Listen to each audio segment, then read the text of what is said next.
നമസ്കാരം മലയാളി വാർത്തയിലേക്ക് സ്വാഗതം. സംസ്ഥാനത്ത് മഴ വീണ്ടും ശക്തമാവുകയാണ്. തൃശൂർ ജില്ലയെ സംബന്ധിച്ചിടത്തോളം ഇടിയോടുകൂടി അതിശക്തമായ മഴ തന്നെയാണ് ലഭിക്കുന്നത്. തൃശൂരിൽ വലിയ രീതിയിലുള്ള വെള്ളക്കെട്ടൊക്കെ തന്നെ രൂപപ്പെടുന്ന സാഹചര്യം ഉണ്ടാകുന്നുണ്ട് എന്നാണ് ഏറ്റവും ഒടുവിൽ ലഭിക്കുന്ന വിവരം. അതുപോലെ തന്നെ മണ്ണിടിച്ചിൽ, ഉരുൾപൊട്ടൽ സാധ്യതയൊക്കെ തന്നെ ഭയാനകമായുള്ള റിപ്പോർട്ടുകൾ വരുന്നുണ്ട്. വെള്ളക്കെട്ട് രൂപം കൊണ്ടിരിക്കുന്നു. പ്രധാന നഗരങ്ങളൊക്കെ തന്നെ വെള്ളത്തിൽ മുങ്ങിയിരിക്കുന്ന ഒരു സാഹചര്യം തൃശൂരിൽ ഉണ്ടാകുന്നു. തൃശൂരിൽ ഇനി വരും 2 മണിക്കൂർ കൂടി മഴ ശക്തമായി തന്നെ ഉണ്ടാകുമെന്നുള്ള റിപ്പോർട്ടുകളാണ് പുറത്തുവരുന്നത്. നഗരത്തിലെ റോഡുകളിൽ വെള്ളക്കെട്ട് രൂക്ഷമായി. ശങ്കരയ്യ റോഡ്, മുണ്ടപ്പാലം, സ്വരാജ് റൌണ്ട് എന്നിവിടങ്ങളിൽ വെള്ളം കയറി. ശക്തൻ മാർക്കറ്റിലെ കടകളിലും വെള്ളം കയറിയിട്ടുണ്ട്. ശക്തൻ സ്റ്റാൻഡിലും വടക്കേ സ്റ്റാൻഡിലും വെള്ളക്കെട്ടും.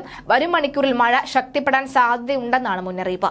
2 മണിക്കൂർ കൂടി ശക്തമായ മഴയ്ക്ക് സാധ്യത എന്നും വേണ്ട ക്രമീകരണങ്ങൾ നടത്തിയിട്ടുണ്ടെന്നും റവന്യൂ മന്ത്രി പറയുകയാണ്. ജനങ്ങൾ ജാഗ്രത പാലിക്കണമെന്നാണ് കളക്ടറുടെ മുന്നറിയിപ്പ്.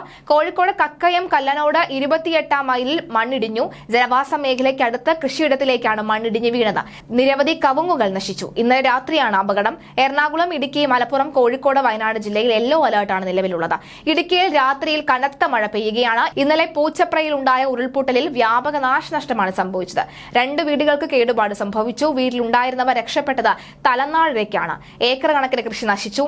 ജലനിരപ്പ് ഉയർന്നതോടുകൂടി മലങ്കര ഡാമിന്റെ ഷട്ടറുകൾ തുറന്നു. മൂവാറ്റുപുഴ, തൊടുപുഴ ആറുകളുടെ തീരത്തുള്ളവർക്ക് ജാഗ്രതാ നിർദ്ദേശം നൽകിയിട്ടുണ്ട്. പുളിയൻമല, കരിപ്പിലങ്ങാട് സംസ്ഥാന പാതയിൽ ഇടിഞ്ഞു വീണ മണ്ണ് ഭാഗികമായി മാറ്റി. മണ്ണിടിച്ചിൽ സാധ്യതയുള്ളതിനാൽ തന്നെ പാതയിൽ യാത്രാ നിയന്ത്രണം തുടരുകയാണ്. ആലുവയിൽ കനത്ത മഴ തുടരുകയാണ്. പുലർച്ചെ 2 മണിയോടുകൂടി തുടങ്ങിയ മഴ ഇപ്പോഴും തുടരുകയാണ്.